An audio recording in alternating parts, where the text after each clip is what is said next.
Hello everyone, welcome to episode 93 of Chatting with Anthony. In this episode, it's basically a continuation of the last one, but the statement I'm going to start with is, it is easy to judge when you haven't walked in their shoes.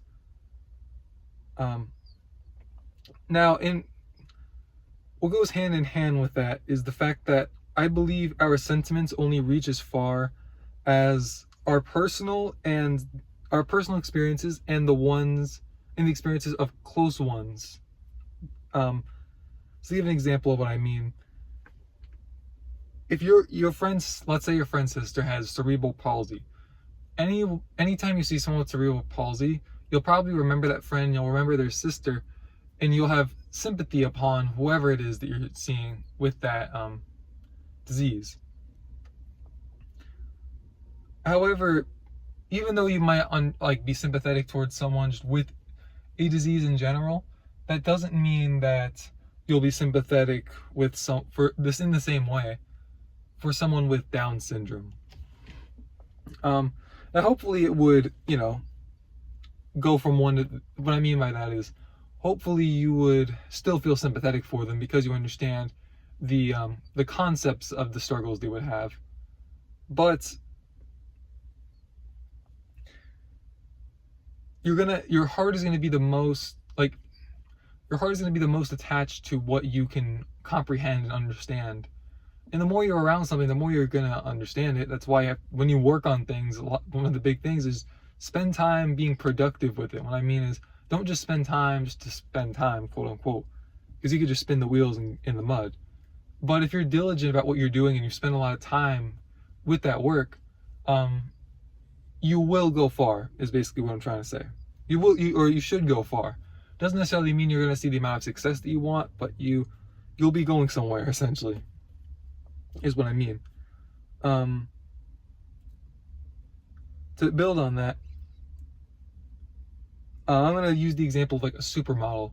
You might not be able to, when you think of supermodel, you think of someone who's like entitled, and I don't think I need to go into the whole spiel of what people think, the negative things people think about supermodels. But reality is, a lot of supermodels have to deal with constant judgment from their boss and other things too.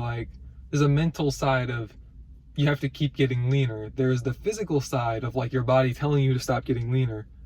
And you have a lot of things going at you at once, and the reality is that's very stressful, borderline, I don't know if I'd say abusive. It can be abusive.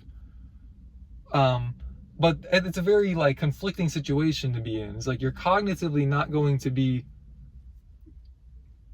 what's the word I'm looking for? You're going to be one part of you is going to be saying this. Okay, let me put it like this. You're going to have a lot of doubts because you have two things that are constantly going head to head. Now you could also almost get around that by convincing yourself that one person is saying, for example,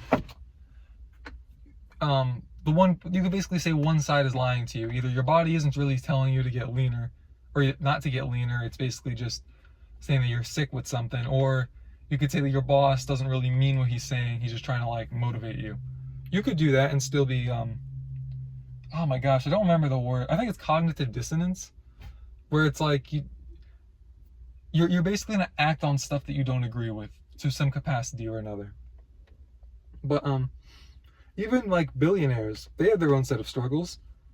And well, I'm yet to figure them out, but I'll update you when I do. But I do know, in all seriousness, that when people around you know you have money, they're probably gonna ask you for money, because who doesn't want a free handout?